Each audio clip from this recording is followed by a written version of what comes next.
사람은 당연히 자신의 뜻대로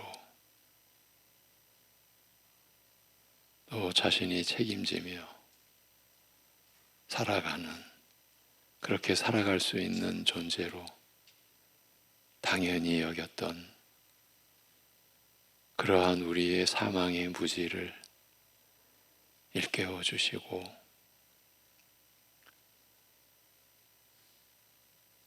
하나님 앞에서 참으로 말할 수 없는 어두움의 종자요,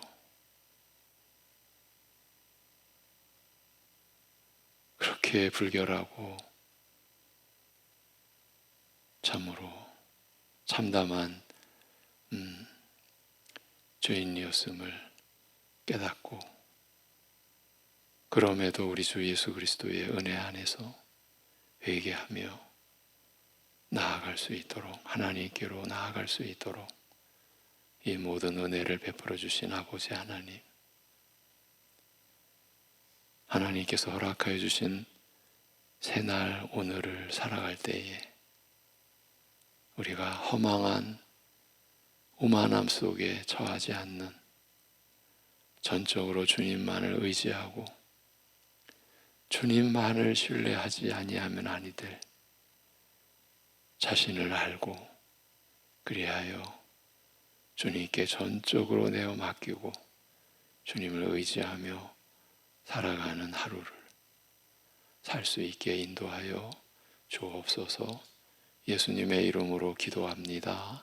아멘. 로마서 9장 24절에서 26절입니다.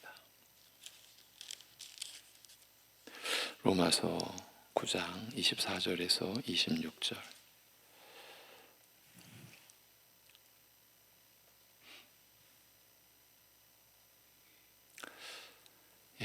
24절에서 26절 같이 보시겠습니다. 이 그릇은 우리니 곧 유대인 중에서 뿐 아니라 이방인 중에서도 부르신 자니라. 호세아에 그래도 이르기를 내가 내 백성 아닌 자를 내 백성이라, 사랑하지 아니한 자를 사랑한 자라 부르리라. 너희는 내 백성이 아니라 한 그 곳에서 그들이 살아계신 하나님의 아들이라 일컬음을 받으리라 함과 같으니라. 아멘. 어제에 이어갑니다. 24절. 이는 우리이니 그가 유대인들 중에서만 아니라 이방인들 중에서 부르신 자들이니라고 합니다. 바로 앞에서, 이 본문 앞에서 멸망을 위해 준비된 진노의 그릇에 대하여 설명한 다음 영광을 위해 미리 예비하신 긍휼의 그릇에 대하여 그의 영광의 부요함을 알리기 위함이라고 밝혔습니다만, 바로 이 후자의 경우, 즉 영광을 위해 미리 예비하신 긍휼의 그릇에 대하여 더 자세히 알리는 내용입니다. 오늘 본문 이하가 바로 그 내용입니다. 긍휼의 그릇, 즉 구원하기로 택하신 자들을 가리켜 우리라고 말한 다음 덧붙이기를 유대인 중에서만 아니라 이방인 중에서도 부르신 자들이라고 말합니다. 하나님께서는 유대인뿐 아니라 이방인도 긍휼히 여겨 구원하신다. 하나님의 선택은 유대인이나 이방인이냐를 가리지 않는다는 뜻입니다. 누구든지 하나님께서 기뻐하시는 뜻을 따라 사람의 어떤 조건에도 구애받지 않으시고 택하신다는 말입니다. 이런 원칙을 따라 부르신 자들을 가리켜 우리라고 하면서 이미 부르심을 받은 우리에게서는 육적 혈통에 따른 구별과 차이, 즉 유대인과 이방인의 차이가 이미 무너졌다고 확인하고 있습니다.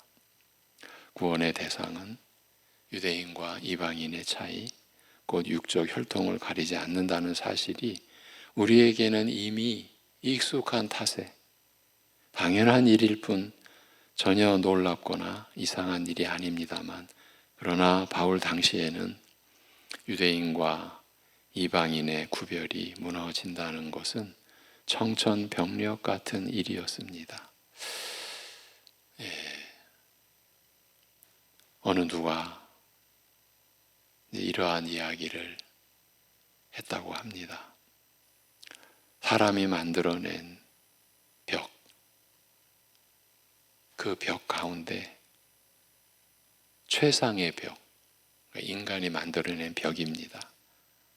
최고의 벽, 그것이 이방인과 유대인 사이의 벽이다. 그렇게까지 이 유대인과 이방인의 그 차이와 그 벽이 견고하다. 이것이 인류 역사에 그야말로 유산이요, 유물이요, 또 여전하다.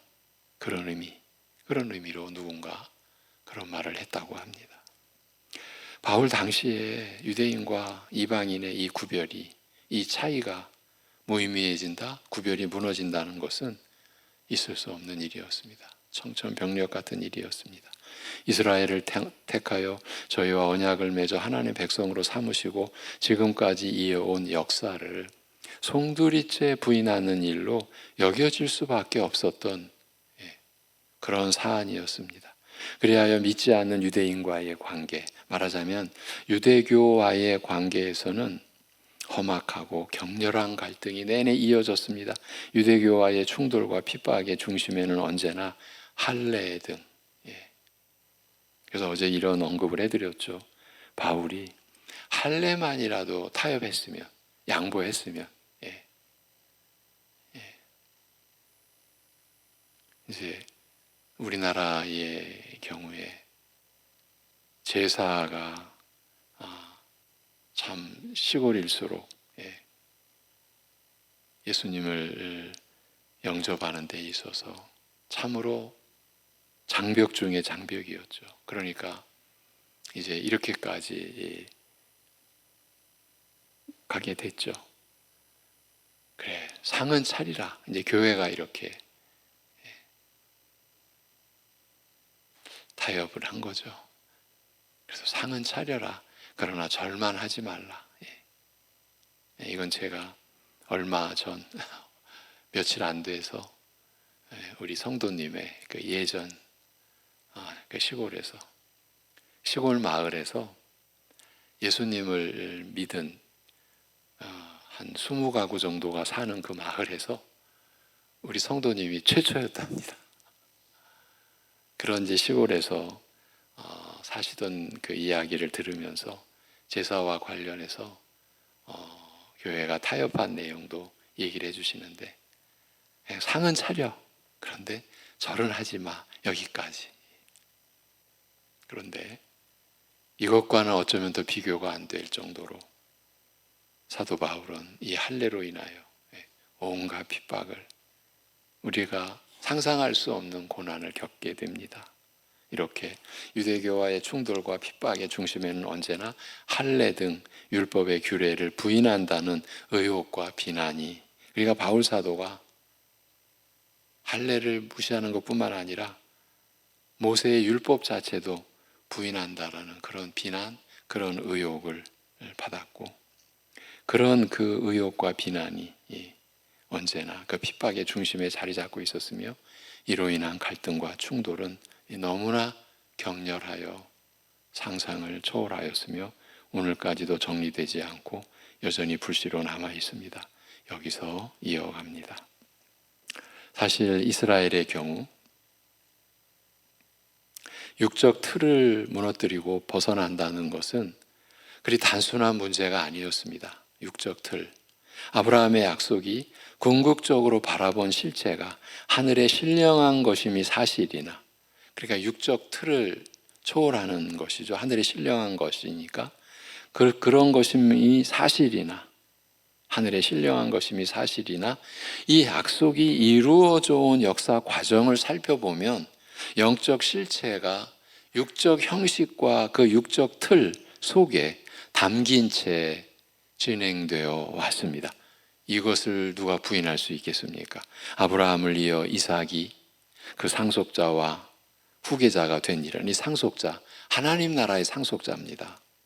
상속자와 후계자가 된 일이나 또 야곱이 이삭을 이어 상속자가 된 일의 본질과 핵심은 하나님의 주권적이고 무조건적인 선택과 은혜와 긍휼 등이었지만, 그럼에도 아브라함의 혈육이었던 만큼 육적 혈통을 따라서, 그러니까 육적 틀을 따라서 진행된 것도 사실입니다. 특히 이 약속이 1차적으로 실현을 보게 된 출애굽의 구원과 시내산 언약과 율법의 경우 그 영적 실체가 육적 형식과 틀에 밀착되어 있어 그리스도께서 오시기까지는 둘을 따로 분리할 수가 없었습니다. 영적 실체와 육적 형식을 따로 분리할 수 없었다는 말입니다. 예를 들면 할례의 실체는 마음의 할례였으나 그리스도께서 오시는 것과 더불어 성령으로 마음에 행하시는 성령 세례의 시대가 시작되기까지는 할례의 육적 형식을 무시할 수는 없었습니다. 난지 8일 만에 육체의 할례를 행하는 것은 반드시 지켜야 할 계명이었습니다. 짐승을 잡아 드리는 제사나 물로 씻는 정결 규례도 마찬가지였습니다. 이 영적 실체가 이 육적 틀 안에 담겨 있었습니다. 분리할 수가 없었습니다. 비록 장차 올 완전한 실체를 내다보고 증거하였으나 당시에는 죄사함과 정결의 은혜를 받아 누리는 수단이었습니다. 육적 형식과 틀에 담긴 영적 실체가 육적 형식을 벗게 되는 것은 그리스도와 성령으로 말미암아 참 실체, 하늘의 신령한 실체가 역사 속에서 실현되는 과정과 더불어 진행될 수밖에 없었습니다. 오늘 말씀은, 오늘 본문 24절 이제 원문대로 들려드리는 겁니다. 이는 우리이니 그가 유대인들 중에서만 아니라 이방인들 중에서 부리신 자들이니라고 하여 구원 역사에서 유대인과 이방인의 그 구별과 차이, 더 넓게 말하면 육적 형식과 틀이 무너진 것을 선언하고 있습니다만, 이 간단한 말 속에 담긴 내용의 깊이와 그 광범위함은 결코 단순한 것이 아니었습니다. 이 말에 이어서 바울이 호세아서와 이사야서에, 그러니까 그 선지서의 예언을 인용한 의도는 하나님의 선택은 유대인과 이방인이라는 육적 형식과 틀에 갇히지 않으며 구애받지 않는다는 이 진리가 드디어 역사적으로 밝히 드러나 선언할 수 있게 된 배경이 무엇인지 자세히 알리기 위해서라고 할 수 있습니다. 사실 하나님께서 구원의 축복을 이스라엘이라는 육적 혈통에 가두어 두지 않으시고 땅의 모든 족속에게, 그러니까 열방에게 널리 전하시되 바로 이스라엘을 통하여 이 일을 이루시리라는 사실은 새삼스러운 것이 아니며 이런 뜻을 처음부터 명백하게 밝히셨습니다. 아브라함을 부르시고, 기록이 어디입니까? 창세기 11장 말미와 창세기 12장입니다. 그래서 성경을 우리는 일반적으로 그냥 두 권, 구약과 신약, 그러면서도 우리는 그 두 권이 한 권이다, 그렇게 믿음의 내용으로 갔지만은 성경을 내용적으로 들어갔을 때 구약과 신약으로 구분하는 것이 아니라 창세기 11장까지를 인류 역사의 보편사, 이렇게 창세기 11장까지를 구분하고 창세기 12장부터 요한계시록까지 하나님 나라의 역사로 이렇게 구분하기도 합니다. 그토록 창세기 12장이 아브라함을 부르심으로 아브라함을 통하여서 내가 너를 통해 나의 나라, 하나님의 나라죠. 하나님의 나라, 하나님께서 내 나라라고 하시니까 나의 나라를 너를 통해 세우시겠다. 그렇게 아브라함을 부르시고 하나님의 나라를 약속하실 때에 이 나라의 축복이 바로 아브라함을 통하여 땅의 모든 족속에게 전해지게 하실 뜻을 알리셨기 때문입니다. 그러나 이 약속이 이루어져 육적 혈통의 담이 무너지는 일, 더 나아가 육적 형식과 틀에서 벗어나 그 영적 실체가 역사 속에 이루어지고 나타나는 일은 긴 역사 과정을 거쳐 그리스도에게서 이루어질 때까지 기다려야 했습니다. 바울이 오늘 말씀에서, 오늘 본문에서 호세아서를 인용한 것은 바로 이런 사실을 자세히 알리기 위해서, 그리고 깊이 알리기 위해서라고 할 수 있습니다. 우리가 호세아서를 들여다보면, 들추어보면 이건 참 이 보통 내용이 아닙니다. 25절에서 호세아서에 이른바 내가 나의 백성이 아닌 자를 나의 백성이라 부를 것이며 사랑받지 못한 자를 사랑받은 자라 부르리라. 26절 저희에게 이르되 너희는 내 백성이 아니라 한 그곳에서 저희가 살아계신 하나님의 아들들이라고 불리리라 함과 같으니라.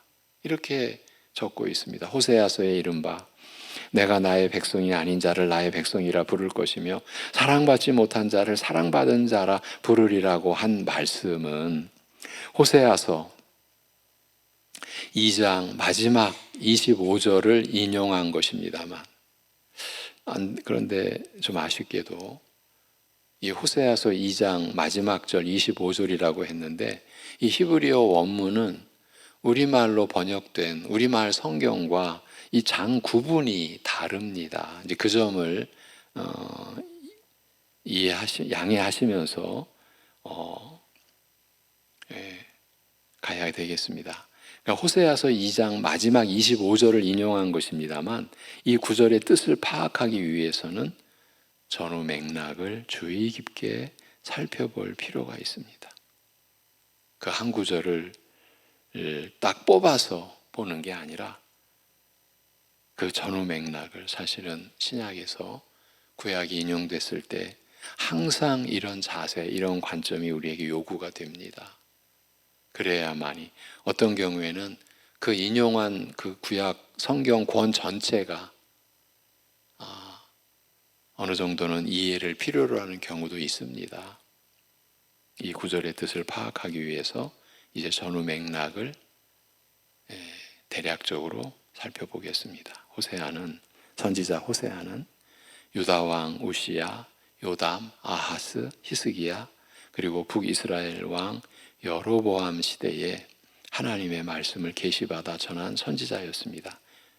이때는요, 공교롭습니다. 이때는 이 호세아 선지자가 사역하던 그때는요, 이스라엘 남북 왕국이, 그러니까 남유다와 북이스라엘, 이 남북 왕국이 다 같이 외적으로는 번영을 누리던 시대였다라는 점이에요.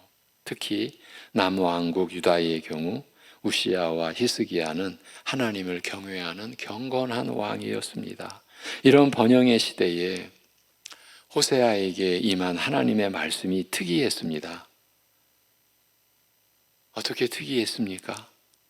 그 첫 시작이, 지금 이 선지자에게 지금 하나님께서 계시를 주셔서 명령하신 그 첫 시작이 하나님께서 호세아에게 명하여 음란한 아내를 취하여 음란한 자식을 낳으라는 명령이었기 때문입니다. 이것이 하나님께서 택하신 선지자, 부르신 선지자에게 첫 명령을 내리신 내용입니다. 이런 뜻밖의 일을 명하신 까닭을 설명하시되 이스라엘이 하나님을 떠나 심히 음란하기 때문이라고 하였습니다. 지금 외적으로는 번영하는 시대라고 분명히 말씀을 드렸습니다. 그런데 그들의 실상은 하나님을 떠나 심히 음란한 그런 상황이었습니다. 말하자면 이스라엘이 하나님을 떠나 영적으로 음란한 것을 직접 몸으로 증거하게 하고자 그의 선지자로 하여금 음란한 아내를 취하여 음란한 자식을 낳아 기르라고 명하신 것입니다. 호세아는 이 하나님의 명령을 받들어야만 했습니다. 여러분, 하나님이 부당하다, 하나님이 불의하다, 마음대로 선택하시네, 자기 뜻대로 전횡을 그저 그냥 이 세상에 뿌리고 다니시네. 이거 횡포 아니야? 여러분, 이런 지금 항변과 의문을 우리가 염두에 두고 그것뿐만 아니라 그렇게까지 안 나가도 그냥 우리 교회 안에서도 이 예정과 선택을 내가 상식적으로 내 지식으로 내 이성으로 이건 못 받아들이는 일이라고 안 받는 상황을 염두에 두고 우리가 이런 로마서 9장, 10장, 11장 말씀을 우리가 받아야 합니다. 지금 호세아 선지자가 하나님께 이런 명령을 받은 거예요. 호세아가 하나님의 이제 뜻을 따릅니다. 디블람의 딸 고멜을 아내로 취하고 아들을 낳으니 그 이름을 이스르엘이라 부르라 하시고 그 뜻을 알리시되 이제 곧 이스라엘의 피를 책임으로 예후 집을 벌하되 이스라엘을 멸하리라고 하셨습니다. 아합이 왕 후 이세벨의 영향을 받아 하나님의 선지자들을 죽여 믿음을 말살하고 대신 바알 숭배를 온 이스라엘에게 강요하니 하나님께서 군사령관 예후로 반란을 일으켜 아합 집을 완전히 쓸어버리게 하셨습니다. 이게 지금 북왕국의 경우입니다. 북이스라엘의 경우. 예후는 바알 숭배를 척결한 이 일로 인해 그 왕조가 4대에 이르게 하시리라는 약속을 받기도 하였으나 이스라엘의 더 오래된 병폐 곧 베델과 단에 금송아지를 만들어 놓고, 여러분 어느 쪽 금송아지입니까? 출애굽 역사에서 모세가 언약의 산 위에 올라가 있을 때 이스라엘 백성들이 아론을 협박한 거죠. 그래서 금송아지를 만들어 놓고 그랬던 일이 지금 북이스라엘에서도 같은 일이 일어나는 거예요. 베델과 단에 금송아지를 만들어 놓고 이런 변질된 신앙으로 하나님을 섬기게 한 여로보암의 죄에서는 여전히 떠나지 않았습니다. 이제 곧 이스라엘의 피를 책임으로 예후 집을 벌하되 이스라엘 집의 왕국을 멸하리라고 한 호세아의 예언은 비록 바알 숭배를 척결하였으나 여로보암의 집의 죄에서는 떠나지 아니하여 이스라엘을 영적 음란에 방치한 예후 집에게도 이전에 아합 집의 죄를 책임으로 예후로 하여금 이스라엘에서 아합 집을 쓸어버리게 하신 것처럼 동일한 심판으로 책임 물으실 것이며 이 심판이 결국 이스라엘의 완전한 멸망으로 이어질 것을 알린 것이라고 할 수 있습니다. 실제로 예후 왕조의 몰락과 더불어 북이스라엘은 급격하게 멸망으로 치닫게 되며 성경은 북이스라엘이 망한 것을 두고 하나님께서 바로 이 여로보암 집의 죄로 인하여 심판하신 것이라고 적고 있습니다. 또 이제 호세아 선지자가 딸을 낳으니 하나님께서 그 이름을 로루하마라고 하라. 즉 긍휼을 입지 못한 자. 하나님의 선지자가 자녀를 낳아서 이름을 줬는데 그 뜻이 긍휼을 입지 못한 자라 하라. 이게 하나님의 명령이었어요. 하라 하셨습니다만 이것은 하나님께서 더 이상 이스라엘을 긍휼히 여겨 죄를 사하지 않으실 것을 알리고자 함이었습니다. 딸 아이가 젖을 떼자 또 아들을 낳으니 이제 그 이름을 로암미, 즉 내 백성이 아니라, 이 로가 부정을 뜻하는 거거든요. 암미, 내 백성이 아니다. 이렇게 부르라 하시고 나는 저희의 하나님이 되지 않으리라고 하셨습니다. 이스라엘은 하나님의 백성이 되고 하나님께서는 이스라엘의 하나님이 되어주시는 언약이 이제 파기되었음을 증거하는 징표로 삼고자 하신 것입니다. 말하자면 이스라엘은 하나님 백성이 될 근거와 자격을 박탈당하였으니 더 이상 하나님의 백성이 아닌 것입니다. 이방과 다름없게 된 것입니다. 번영의 시대에 멸망을 예언한 것도 뜻밖이려니와 여러분, 그 시대 외적으로 번영하는 시대에 이 멸망의 이 예언이 받아들여졌겠습니까? 여러분, 오늘날 우리 시대를 봐야만 합니다. 제가 외적으로, 우리 개인적으로요, 한 가정적으로요, 뭔가 잘 되는 일이 있을 때 더 주의해야 합니다. 더 경계해야 합니다. 왜?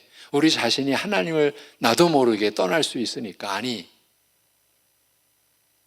이미 잘 된다라는 걸 의식하는 순간, 그 잘 된다라는 게 하나님 앞에서의 우리의 뭔가 영적인 실체 잘됨이 아니잖아요.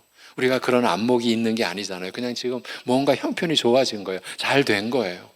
사람들이 말하는 대로, 또 내 뜻대로 된 거예요. 그러면 우리는 내가 마치 하나님 앞에서도 잘 된 존재처럼, 전에부터 그랬던, 내가 전에부터 죄인 중에 괴수였는데 벌써 금방 우리는 그거를 잊어버리는 거예요. 착각하는 거예요. 또 환각 속에 들어가는 거예요. 우리는 육신적인 틀 안에서도 이런 거를 경험할 수 있어요. 근데 우리는 지금 하나님 앞에서예요. 그러한 가운데, 그러한 형편 속에서 성경의 죄에 대한 말씀이 받아들여지겠습니까? 지금 번영의 시대에 멸망을 예언한 것도 뜻밖이려니와 이보다 더욱 놀라운 것은 이처럼 이스라엘을 심판하여 완전히 멸하시고 버리실 것을 알린 다음에 이스라엘의 수가 바다의 모래처럼 셀 수 없이 많아질 것을, 즉 아브라함의 약속이 실현될 것을 확인하고 있다라는 점이에요. 이스라엘의 멸망이 예언된 것이 뜻밖인데, 그보다 더욱 놀라운 것은 그러한 가운데서 아브라함의 약속이 실현될 것이다. 이스라엘의 수가 바다의 모래처럼 셀 수 없이 많아지리라. 이것을 확인하고 있다라는 그 점입니다. 이런 철저한 심판도 하나님의 약속을 실패로 돌아가게 하지 못할 것을, 하나님의 약속은 여전히 살아있어 반드시 성취될 것을 알리고 있는 것입니다. 이것이 하나님 나라의 역사입니다. 이것이 하나님의 말씀입니다. 분열되었던 유다와 북이스라엘로 하여금 하나로 연합하여 한 우두머리를 두고 그 땅에서 올라오게 하시리니 이 날은 이스라엘의 큰 날이라고 하셨습니다. 이 날로 큰 날이 되게 할 그 위대한 일이 어떤 것인지 알리되, 그 위대한 일이 어떤 것인지 알리되, 내 백성이 아니라 하던 이스라엘로 하여금 그 형제를 향하여 내 백성 곧 하나님 백성이라 하라 하시며 긍휼을 입지 못한 자라고 부르라 하였던 이 이름이 다 그 선지자의 자녀의 이름 아니었습니까? 그렇게 긍휼을 입지 못한 자라고 부르라 하였던 자매를 향하여 긍휼을 입은 자라고 부르라고 하실 그 일이라고 하셨습니다. 오늘 로마서 말씀은 바로 이 부분을 인용하고 있는 것이에요. 하나님을 떠나 음란하였던 이스라엘을 향하여 이르시되 저는 내 아내가 아니요 나는 저의 남편이 아니라 하시고 음행한 저를 벌거벗겨 태어나던 날 갖게 하실 것이며 저의 음란한 자식들을 긍휼히 여기지 않으리라 하셨습니다. 마른 땅 광야 갖게 하시며 모든 희락과 절기와 월삭과 안식일과 모든 명절을 폐하시고 저희를 거친 광야로 데려가리라고 하셨습니다. 그런 다음 거기서 부드러운 말로 그 심중을 달래어 애굽 땅에서 올라오던 날같이 나를 대하되 나를 내 남편이라 하게 하리라고 하셨습니다. 이런 이스라엘을 아내로 삼아 영원히 함께하되 의와 공의와 은총과 긍휼이 여김으로 하실 것이며 내가 저를 이 땅에 심고 로루하마 곧 긍휼을 입지 못한 자를 긍휼히 여길 것이며 로암미 곧 내 백성 아닌 자를 내 백성이라 할 것이요 저희는 나를 가리켜 나의 살아계신 하나님이라 할 것이라고 하셨습니다. 광야와 같이 황량한 곳으로 데려가서 음란을 제거하고 순정케 하신 후에 죄로 말미암아 긍휼을 입지 못한 자, 내 백성이 아니라고 한 자로 하여금 긍휼을 입은 자, 내 백성이라 일컬음을 받게 하시리라는 뜻입니다. 오늘 로마서가 인용한 호세아서 2장 1절과 2장 25절은 이와 같이 이스라엘이 하나님을 떠나 범죄한 것을 인하여 저를 멸하실 것이며 긍휼과 용서를 거두시고 하나님 백성의 지위와 자격을 박탈 내지 철회하실 것을 선언하신 호세아서 1장 내용에 이어 범죄와 심판으로 말미암아 저희가 잃어버린 모든 것, 박탈당한 모든 것을 되돌리고 회복하여 주시는 은혜에 대하여 말하는 호세아서 2장의 첫 절과 마지막 절인 것입니다. 이제 우리말 성경, 우리말 성경과 히브리어 성경의 장 구분이 다른 탓에 우리말 성경 호세아 1장 10절 11절이 곧 1장 이 마지막 부분이 히브리어 이 원문 성경에서는 2장 1절과 2절이 되는 거예요. 그리고 그래서 곧 2장 첫머리에 오게 되게 이렇게 배치가 되어 있습니다. 이제 이 점을 여러분들이 양해하시고, 제가 호세아서의 첫 절, 2장의 첫 절과 마지막 절이라고 하는 것은 우리말 성경이 아니라 히브리어 성경으로 말씀드린 내용인 것입니다. 다시 말씀을 드리면 선택과 유기를 하나님께서 스스로 이루시는 그 일을 가지고 이거는 불의하다, 하나님의 이것은 전적인 횡포다, 요즘 말로 말하면 이건 독재 중에 독재다, 그러한 점에 대해서 사도 바울이 이스라엘의 역사를 지금 가져와서 동원해서 하나님이 유기하신 자와 선택하신 자의 경우를 말씀을 하신 그 내용을 설명하는데, 오늘 본문은 선택하여 구원하기로 한 자들, 그런 자들이 어떤 역사적 배경에서 구원받게 되었는지 호세아서를 통해서 우리에게 밝혀준 것이에요. 여러분, 우리 스스로를 돌아보시면 되지 않을까 싶습니다. 제가 구원받기에 합당한 자였습니까? 외적으로 번영하던 시대에 저들의 영적 실체는 하나님 앞에서 음란한 실태요, 상황이요, 그것이 저들의 실상이었습니다. 그러한 저들에게 회개하라고 선지자들을 보낼 때 선지자들까지 잡아 죽이던 그런 시대였습니다. 그런 가운데서도 하나님께서는 긍휼을 입지 못한 자라, 내 백성이 아니라 한 이 선언을 되돌리시고 범죄와 심판으로 말미암아 저희가 잃어버린 모든 것, 박탈당한 모든 것을 되돌리고 회복하여 주시는 그 은혜, 이것이 선택에 담긴 하나님의 긍휼과 은혜라고 하는 사실을 밝혀주고 있는 겁니다. 바로 우리가 그 은혜를, 그 은총을, 그 긍휼을 받아서 하나님 앞에서 우리가 살아가는 것 아니겠습니까? 기도하겠습니다. 하나님 아버지,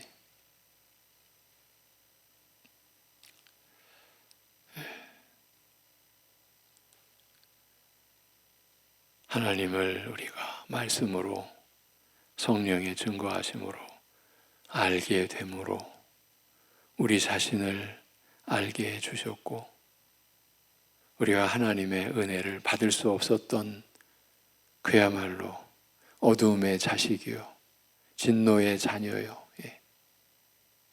하나님의 심판의 그 참으로 참담한 저주 아래에 있어야 했을 우리라는 것을 일깨워 주시고, 그 가운데서 하나님께서 아들을 죽이시는 그 긍휼과 은총으로 우리의 죄값을 아들의 죽음으로 처리하시는 하나님의 공의로우심으로 우리가 받은 구원의 은혜임을 알게 해주신 이 모든 은혜를 베풀어 주신 하나님께 찬송을 올려드리며 또한 감사를 드립니다. 외적인 번영 속에서 영적으로는 하나님을 떠나 음란한 이스라엘의 실상이 사실은 우리의 모습, 나 자신의 모습이었던 것을 고백하지 아니할 수가 없으며, 그런 가운데도 우리를 불러주신, 우리를 긍휼히 여겨주신 창세전의 하나님의 뜻과 그 하나님의 약속을 결코 철회치 아니하시고 그 약속이 성취되고 이루어져 가도록 우리 안에서 역사하시는 그 은혜가 오늘 우리가 살아가는 은혜요.